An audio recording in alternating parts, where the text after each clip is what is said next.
In today's video, we're going to be talking about the new EC maps that were added to aerialistic battles, and we're going to discuss if they are beneficial or not in our current meta. Before starting the video itself, I just have one request. Please listen to what I have to say in the video because your comments are really crucial in this matter and the future of RRB. You see, the incorporation of enduring confrontation maps in aerialistic battle is a fantastic step forward. This will also serve as a strong basis when subsequent aircraft are added to the game, particularly when more advanced air-to-air missiles are integrated. I am referring to the Fox 3 missiles such as the AMRAAMs and the R-77s. However, these maps are not seen enough, especially at top tier. Currently, the game includes access to pulse Doppler radar and several long-range semi-active radar homing missiles. They are strong weapons that may be employed in beyond visual range engagement. However, existing maps are generally small, limiting the potential of several planes, particularly those in the intercepting role.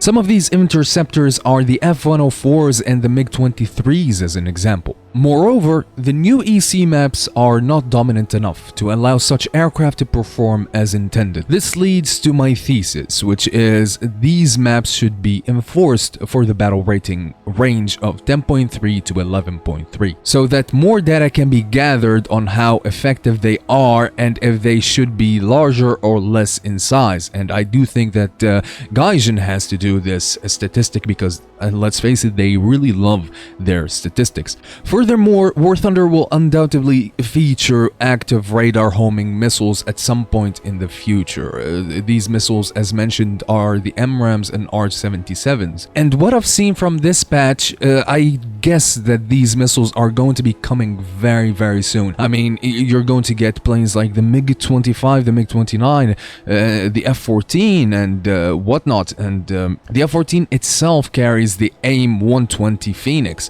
The MiG-25, as an example, is a heavy aircraft, does not do really good at low altitudes and is just a base at higher altitudes, and it is just an interceptor. That is its designation, basically. It is an interceptor. It's not made for dogfighting.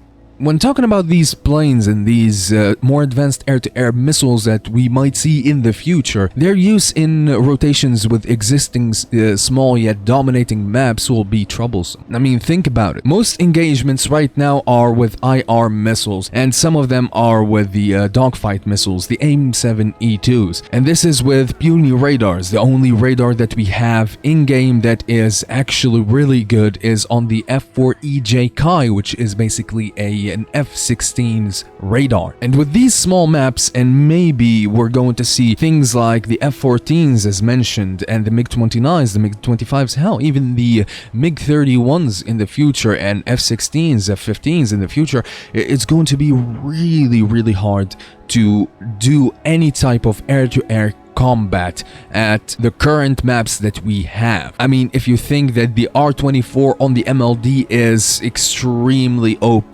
then wait until you see the R-73. Now, this remark further emphasizes the need of reinforcing the battle rating range that I mentioned earlier on such maps, on such EC maps, and this will solve a lot of issues, especially in the grind. And when we think about War Thunder right now, with props you get a reasonable amount of RP, whereas in top tier jets matches are small and matches are not that long, which will yield you little to no RP, especially if you are using a free-to-play account. However, if you've gained these rewards from a game that you've done in these EC maps, then it's completely different. The rewards actually feel like rewards, and this will render the grind a bit bearable.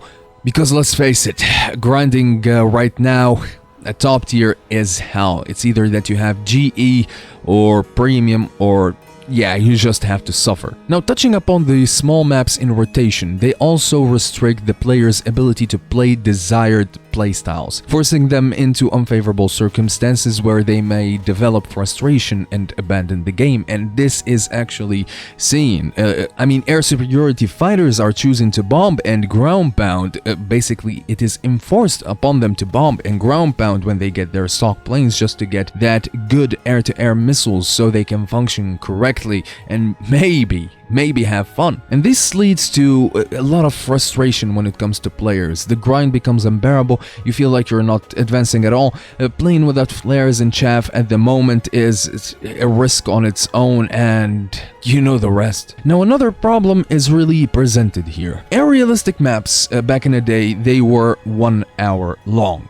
Yes, on these maps that we currently have, the small maps, it was 1 hour long, then it was shrunk down to 45 minutes, then quickly shrunken down to 30 minutes, and now it's like 25 minutes or something. On these EC maps, your fuel load is not going to be sufficient enough, and this can be easily fixed by Gaijin adding fuel tanks or drop tanks to airplanes, and it was used historically, the same way as DCS uses them as an example. And this could add endurance to the gameplay, and it's going to be really enjoyable, especially if you're going to go into a dogfight or something and you just drop your fuel load and you still have fuel load to make it back to base, even though that you are damaged. On another matter, War Thunder can actually implement user-made custom loadouts, which can really help you a lot on these EC maps. An example of this might be, I don't know, the F4J, so I want a couple of AIM-9Fs, a couple of AIM-9E2s,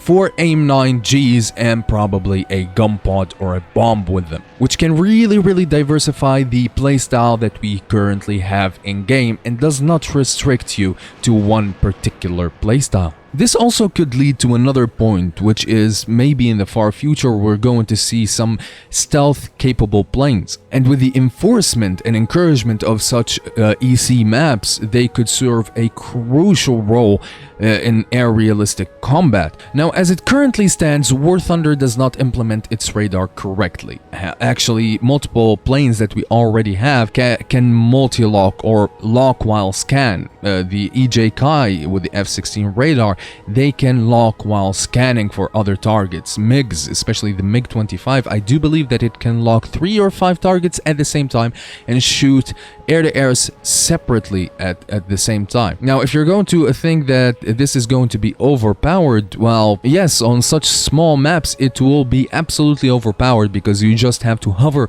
around the airfield and pick off your targets with air-to-air missiles. But if these maps are encouraged and enforced on such BR ranges, this could yield perfect results. Actually, you'll see a lot of freedom when playing these aircraft and the aircraft that we currently have in such a larger scale map. To conclude, enforcing big maps on the battle rating of 10.3 to 11.3 will absolutely be beneficial to the longevity of air-realistic matches. It will make them more interesting and the grind will be much more bearable. And it allows for a solid bedrock for future implementations of more modern vehicles and modern weaponry, and could lead to player retention and satisfaction in-game. Now guys, take these points that I've just talked about in the video and please tell me what do you think in the comments down below. I am eager to hear what you have to say about this. Anyway, have fun.